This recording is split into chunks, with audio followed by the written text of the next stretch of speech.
Earlier this week, the federal government rolled out a new recruiting effort. They're offering $50,000 signing bonuses, student loan forgiveness, and enhanced retirement benefits as they try to entice 10,000 new agents to join ICE's ranks. Their mission, according to the DHS press release, is to target the worst of the worst. It's Ken Harbaugh with the MeidasTouch Network. You heard that right, targeting the worst of the worst. I am sure that the writers of that story meant to refer to the supposed violent criminals that ICE is rounding up. Never mind the fact that the vast majority of those now being kidnapped are peaceful and law-abiding. The thing that stuck out to me was the accidental suggestion that maybe it is ICE's recruiting campaign that is targeting the worst of the worst. What do you think is about to happen to hiring standards at ICE? Its budget is now bigger than the U.S. Marine Corps, and it has committed to hiring 10,000 new agents. Some of them, I guarantee you, are going to be the worst of the worst. Here's Kristi Noem, DHS Secretary, opening those floodgates. I would tell everybody, go to join.ice.gov and go there and sign up, be a part of this team that is helping make America safe again with President Trump. And the other thing, Lawrence, I would say is we've removed any of the age barriers. We no longer have a cap on how old you can be, or you can continue at age 18, sign up for ICE and join us and be a part of it. We'll get you trained and ready to be equipped to go out on the streets and help protect families. Think about what kind of person joins ICE these days, knowing that they are going to be ripping families apart, invading peaceful communities where they are not wanted, and being accused every day of serving in America's Gestapo. Unfortunately, I suspect that some of the people now joining ICE will have no problem being called Nazis. Yesterday, I aired part 1 of my interview with Kris Goldsmith, the founder of Veterans Fighting Fascism and America's leading neo-Nazi hunter. We talked about the failure of mainstream media organizations to cover the threat posed by these extremists, some of them who are now in our government. In part 2, Kris and I talk about how the relationship between extremists and our government has changed and how many of them are now welcome. Some are even given badges. Here's our conversation. What is the relationship like now between Donald Trump and these people that he holds at arm's length, but without which he might not be in power, and he certainly wouldn't be able to intimidate. He wouldn't be able to use them as shock troops should he need to, and that's the real long-term existential threat. Yeah, so the extreme far right, the neo-Nazi types, the white supremacists, we're talking about like the sons of the KKK types. They at first looked at Donald Trump as you know, like the coming of Jesus. Like they could not believe that a man could be so openly racist and win the presidency. They gradually became disillusioned over time because they saw how feckless and idiotic he was and how he couldn't actually implement most of the policies that he tried to. And they really forgot about him and you know, looked at him as, yeah, he was a useless idiot for us back then. You know, after the failed insurrection, they're like, this guy is over, this guy's done.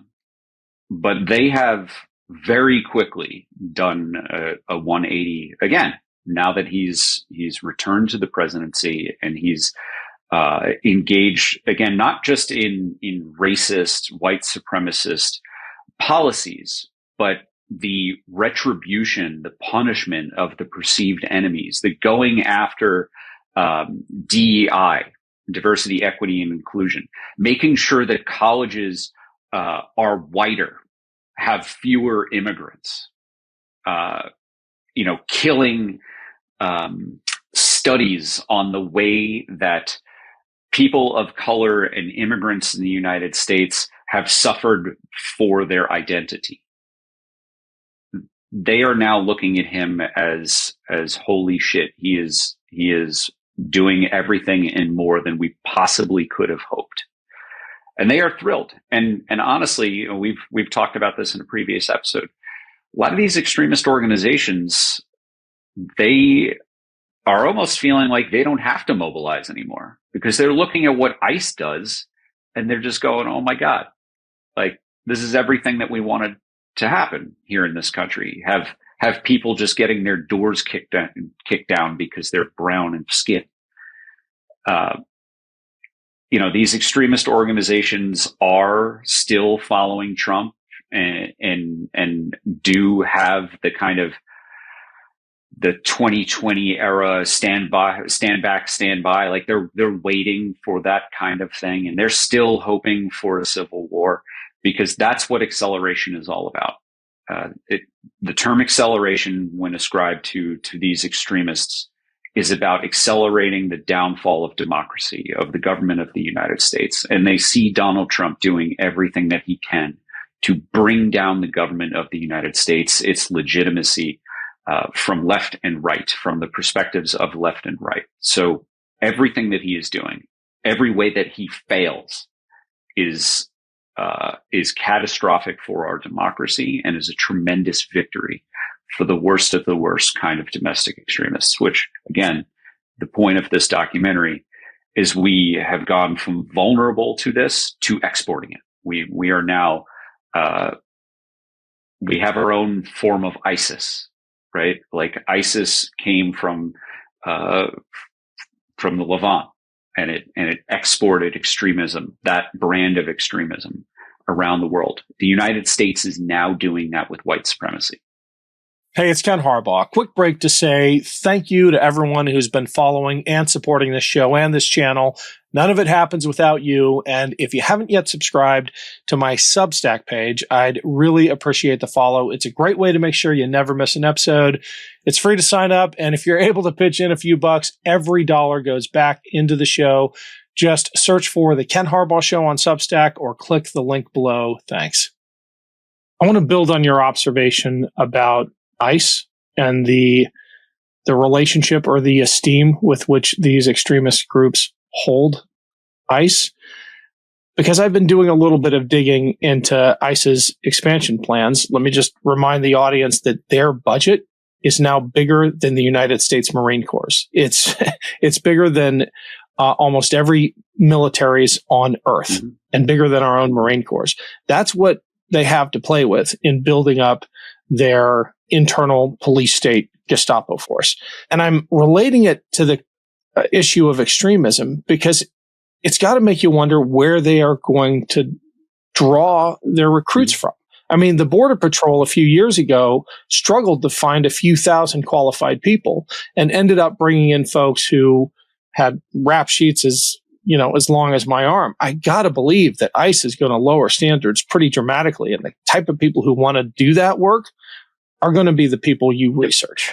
Well, we have seen it with the military during the global war on terror. They lowered standards. They started giving tremendous bonuses to get people in the military to go to the troop surges in Iraq and Afghanistan, right?